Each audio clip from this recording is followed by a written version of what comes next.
ಪಾಕಿಸ್ತಾನ ವಿರುದ್ಧ ಈಗ ಕೋಲಾರ ರೈತರಿಂದ ಸ್ವಯಂ ನಿರ್ಬಂಧ ಅಂತೆ.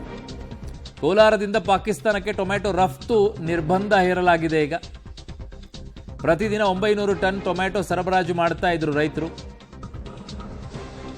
ಜೂನ್ನಲ್ಲಿ ಅತಿ ಹೆಚ್ಚು ಟೊಮ್ಯಾಟೊ ರಫ್ತು ಮಾಡ್ತಾ ಇದ್ದಂತಹ ರೈತ ಮಾಡಬೇಕಿತ್ತು. ಈ ಸಲ ನಿಮ್ಮನ್ನು ಕೇಳ್ತಾ ಇದ್ವಿ ನಾವು. ಹಿಂದೂಗಳ ನರಮೇಧ ಹಿನ್ನೆಲೆಯಲ್ಲಿ ಪಾಕ್ಗೆ ಕೋಲಾರ ಟೊಮ್ಯಾಟೊ ನಿರ್ಬಂಧವನ್ನು ಹಾಕಲಾಗಿದೆ. ಪಾಕಿಸ್ತಾನದ ವಿರುದ್ಧ ಕೋಲಾರ ರೈತರಿಂದ ಸ್ವಯಂ ನಿರ್ಬಂಧ. ನಾನು ಅಪೀಲ್ ಮಾಡ್ತೀನಿ ರಾಜ್ಯದ ಜನರಿಗೆ, ಆಮೇಲೆ ವ್ಯಾಪಾರಸ್ಥರಿಗೂ ಕೂಡ, ನೀವು ಬೇರೆ ರಾಜ್ಯದಿಂದ ಟೊಮ್ಯಾಟೊವನ್ನು ತರೋ ಬದಲಾಗಿ ಈಗ ಕೋಲಾರದಲ್ಲಿ ಬೆಳೆಯುವಂಥ ಈಗ ಅವ್ರು ನಿರ್ಧಾರ ತಗೊಂಡಿದ್ದಾರೆ, ನಾವು ಪಾಕಿಸ್ತಾನಕ್ಕೆ ಕಳಿಸಲ್ಲ ಅಂತ ಹೇಳಿ. ಸೊ ಹಾಗಾಗಿ ಕೋಲಾರದ ಟೊಮ್ಯಾಟೊಗಳೇನಿದ್ದಾವೆ ನೀವು ತಗೊಳ್ಳಿ. ಈಗ ಬೇರೆ ರಾಜ್ಯಗಳಿಂದ ತರಿಸ್ಕೊಳ್ಳೋ ಬದಲಾಗಿ ಇಲ್ಲಿಂದನೇ ತಗೊಳ್ಳಿ. ಪಾಪ ಅವ್ರಿಗೂ ನಷ್ಟ ಆಗಬಾರ್ದಲ್ಲಿ. ಬ್ಯಾಲೆನ್ಸ್ ಮಾಡುವಂಥ ಕೆಲಸವನ್ನು ರಾಜ್ಯ ಸರ್ಕಾರ ಮಾಡಬೇಕು.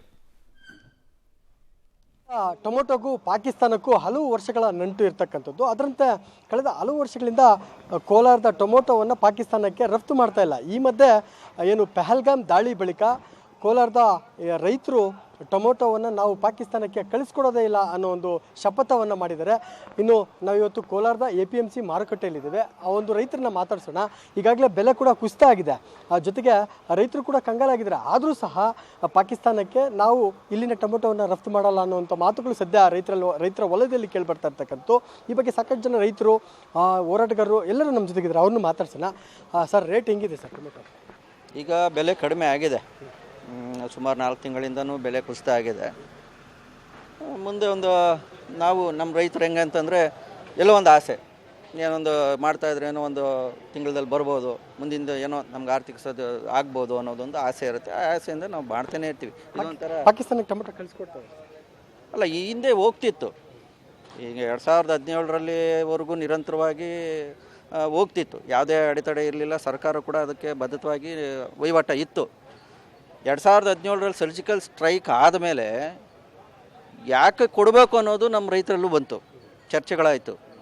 2017ರ ನಂತರನೂ ಕೂಡ ಎಲ್ಲೂ ನಿರ್ಬಂಧ ವಹಿಸಲಿಲ್ಲ. ಏನು ನಾವು ಆಹಾರ ಧಾನ್ಯಗಳನ್ನ ಸರಪಳಿ ಕೊಡಬಾರ್ದು ಅನ್ನೋದೇನು ಸರ್ಕಾರ ನಿಲುವು ತಗೊಳ್ಳಿಲ್ಲ.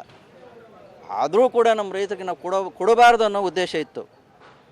ನಮ್ಮನ್ನೇ ತಿಂದು ನಮ್ಮನ್ನೇ ಇದು ಮಾಡಿ ನಮ್ಮನ್ನೇ ಸಾಯಿಸೋ ಮಟ್ಟಕ್ಕೆ ಅವರು ಹೀನ ಸ್ಥಿತಿಗೆ ಬರ್ತೀರ ಅನ್ನೋದಾದರೆ ನಾವು ಯಾಕೆ ಕೊಡಬೇಕು ಅವ್ರಿಗೆ ಅನ್ನೋದು ಒಂದು ಇತ್ತು. ಇತ್ತೀಚೆಗೆ ನಡೆದ ಪಹಲ್ಗಾಮ್ ಏನಿತ್ತಲ್ಲ, ಕೊಂದ್ರಲ್ಲ ನಮ್ಮ ಸಾಮಾನ್ಯ ಹಿಂದೂಗಳನ್ನ, ಹೆಸರನ್ನ ಕೇಳಿ ನೀವು ಹಿಂದೂನಾ ಅಂತ ಕೇಳಿ ಸಾಯಿಸಿದ್ರಲ್ಲ, ಆ ಸಾಯಿಸಿದ ನಂತರ ನಾನು ಯಾಕೆ ಕೊಡಬೇಕು ಅವ್ರಿಗೆ?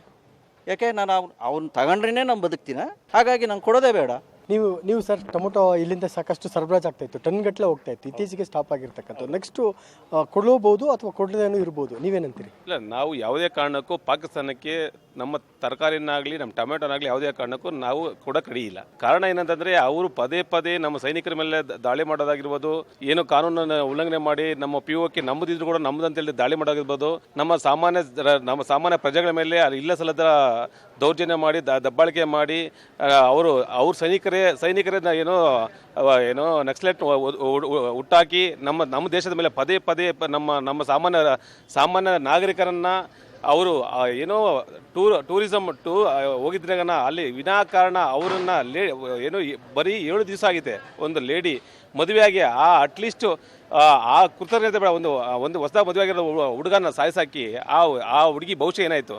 ಬಟ್ ಅವರಿಗೆ ಕನಿಕರನೂ ಇಲ್ಲ, ಮಾನವೀಯತೆ ಇಲ್ಲ. ಬಟ್ ಆದರೆ ಅವ್ರ ಪ್ರಕಾರ ಮುಸ್ಲಿಂ ಮಾತ್ರ ಜನರ, ಹಾಗಾದ್ರೆ ಹಿಂದೂಗಳೇನು ಜನರಲ್ವಾ? ಅವ್ರನ್ನ ಒಬ್ಬ ಹಿಂದೂಗಳನ್ನ ಚಡ್ಡಿ ಬಿಚ್ಚಿ ನೋಡಿ ಸಾಯಿಸ್ತಾರೆ ಅಂತಂದರೆ ಅವ್ರಿಗೆ ಮಾನವೀಯತೆ ಮನುಷ್ಯತ್ವ ಯಾವುದೇ ಇಲ್ಲ. ಆ ಕಾರಣದಿಂದ ನಾವು ಪಾಕಿಸ್ತಾನಕ್ಕೆ ಟೊಮೆಟೊ ಆಗಲಿ, ನೀರಾಗಲಿ, ತರಕಾರಿ ಆಗಲಿ, ಯಾವುದೇ ಕಾಳುಗಳು ಕೊಡೋಕೆ ನಾವು ರೆಡಿ ಇಲ್ಲ. ನಮ್ಮ ದೇಶಕ್ಕೆ ನಾವೇ ಬೆಳಿತೀವಿ, ನಾವೇ ತಿಂತೀವಿ. ಯಾವುದೇ ಕಾರಣಕ್ಕೆ ನಾವು ಕೊಡೋಕೆ ರೆಡಿ ಇಲ್ಲ. ಇನ್ನೂ ಒಂದಷ್ಟು ಜನ ನಮ್ಮ ಜೊತೆಗಿದ್ದಾರೆ, ಅವ್ರನ್ನ ಮಾತಾಡ್ಸೋಣ. ಸರ್, ಈಗಾಗಲೇ ಟೊಮೊಟೊ ಬಂದ್ ಆಗಿದೆ ಸರ್. ಮುಂದೆ ಬಂದು ರಫ್ತು ಮಾಡುವಂಥ ಪ್ರಮೇಯ ಬಂದರೆ ನೀವು ಕೊಡ್ತೀರಾ ಟೊಮೊಟೊ ಇಲ್ಲಿಂದ? ಒಂದು ಟೊಮೆಟೊ ಕೊಡು ಪಾಕಿಸ್ತಾನ ನಾವು ಕಳಿಸಲ್ಲ. ಯಾಕಂದರೆ ಎಚ್ಚರಿಕೆ ಕೊಡ್ತಾ ಇದ್ರಿ ನಾವು. ಈ ಮೂಲಕ ಕೋಲಾರದಿಂದನೇ ಎಚ್ಚರಿಕೆ ಕೊಡ್ತಾ ಇದ್ರಿ. ಔಷಧಿಗಳಾಗ್ಬೋದು, ಮೆಡಿಸನ್ ಆಗ್ಬೋದು, ಮತ್ತು ಅಕ್ಕಿ ಆಗ್ಬೋದು, ಯಾವುದೇ ಒಂದು ವಸ್ತುನೂ ಕೊಡಲ್ಲ. ಯಾಕಂದರೆ ಕಾಶ್ಮೀರದಾದಂಥ ದಾಳಿ ಇಡೀ ಯಾವೊಂದು ಇದ್ರಿಗೂ ಕಡಿಮೆ ಇಲ್ಲ. ಅಂಥ ದಾಳಿ ಮಾಡಬಾರ್ದು. ಎಲ್ಲ ಬದುಕಂದ್ರೆ ಎಲ್ರದ್ದು ಬದುಕೇನೆ, ಹಿಂದೂ ಆಗ್ಬೋದು, ಮುಸ್ಲಿಂ ಆಗ್ಬೋದು, ಯಾರೇ ಆಗಲಿ ಬದುಕೆ. ಅದು ಹಿಂದೂಗಳ ಅಂತ ಹೇಳ್ಬಿಟ್ಟು ಹೇಳಿ ಹೊಡೆದ್ರಲ್ಲ, ಅದು ಇನ್ನೂ ನೋವು ಇದೆ. ಅದನ್ನು ಪಾಕಿಸ್ತಾನಕ್ಕಾಗಲಿ ಯಾವುದೇ ರೀತಿಯಲ್ಲಿ ತರಕಾರಿ ಆಗ್ಬೋದು, ಅಕ್ಕಿ ಬೆಳೆಗಳಾಗ್ಬೋದು, ಮತ್ತು ಔಷಧಿಗಳ ಮೆಡಿಸನ್ ಆಗ್ಬೋದು ಯಾವುದೇ ರೀತಿ ಕುಡಿದು ಕೊಡ್ದೇನೆ ನಾವೆಷ್ಟು ಅವರು ನರಳಾಟ ಎಷ್ಟಿತ್ತೋ ಆ ನರಳಾಟ ಪಾಕಿಸ್ತಾನ ನೋಡಬೇಕು. ನೋಡಿದಾಗೆ ನಮ್ಗೆ ಏನಾದರೂ ಒಂದು ಇದು ಬರೋದು, ಮುಂದೆ ಪಾಠ ಕಲಿಸೋದು. ಯಾವುದೇ ದೇಶ ಆಗೇ ಬಿಡಲಿ, ಪಾಠ ಕಲಿಸ್ಬೇಕಾದ್ರೆ ಈ ರೀತಿ ಮಾಡಿದರೆ ಮಾತ್ರ ಪಾಠ ಕಲಿತಾರ. ನೀವೇನು ಹೇಳ್ತೀರಿ ಸರ್? ಏನು ಪಹಲ್ಗಾಮ್ ದಾಳಿನಲ್ಲಿ 28 ಜನರ ಸಾಮಾನ್ಯ ಜನರನ್ನ ನಿರಾಜಿತರಾಗಿ ಇದ್ದಂಥವ್ರನ್ನ ಬಲಿ ತಗೊಂಡಿರೋದು ಅತ್ಯಂತ ಕ್ರೂರತನ. ಇದು ಇಂಥ ಒಂದು ಘಟನೆ ಮಾಡಿದಂಥ ಉಗ್ರನ್ನ ಕ್ಷಮಿಸುವಂಥ ಕೆಲಸ ಭಾರತ ದೇಶ ಯಾವತ್ತೂ ಮಾಡೋದಿಲ್ಲ. ಇದರ ಪ್ರತೀಕಾರನ ಈಗಾಗಲೇ ತೀರಿಸ್ಕೊಂಡಿದ್ದೀವಿ. ಇನ್ನೂ ಇದಕ್ಕಿಂತಲೂ ಅತ್ಯಂತ ಕಠಿಣವಾದ ಒಂದು ಉತ್ತರನ ಶೀಘ್ರದಲ್ಲೇ ನಮ್ಮ ಪ್ರಧಾನಮಂತ್ರಿಗಳು ಕೊಡ್ತಾರೆ. ಆ ಒಂದು ನಿರೀಕ್ಷೆಯಲ್ಲಿ ನಾವೆಲ್ಲ ಕಾಯ್ತಾ ಇದ್ದೀವಿ ಅಂತ ಹೇಳಕ್ಕೆ ಇಷ್ಟಪಡ್ತೀನಿ. ಇದಿಷ್ಟು ಕೋಲಾರದ ರೈತರ ಮಾತಾಗಿರ್ತಕ್ಕಂಥದ್ದು. ಅಂದರೆ ಈಗಾಗಲೇ ಸಿಂಧು ನದಿಯ ನೀರನ್ನು ಬಂದ್ ಮಾಡಿದ್ದೇವೆ, ಕೋಲಾರದ ಟೊಮೊಟೊವನ್ನು ಕೂಡ ಬಂದ್ ಮಾಡಿದೆ, ಈಗಾಗಲೇ ಬಂದಾಗಿದೆ. ಇನ್ನು ಮುಂದೆ ಒಂದು ವೇಳೆ ಬರೋದಾದರೆ, ಕೊಡುವಂಥ ಸನ್ನಿವೇಶ ಬರೋದಾದರೆ ಒಂದು ಟೊಮೊಟೊವನ್ನು ಕೂಡ ಕೊಡೋದಿಲ್ಲ ಅನ್ನೋಂಥದ್ದು ಸದ್ಯ ಕೋಲಾರದ ರೈತರ ಮಾತಾಗಿರ್ತಕ್ಕಂಥದ್ದು. ಕ್ಯಾಮರಾಮನ್ ಮದನ್ ಜೊತೆ ರವಿ, ಪಬ್ಲಿಕ್ ಟಿವಿ, ಕೋಲಾರ.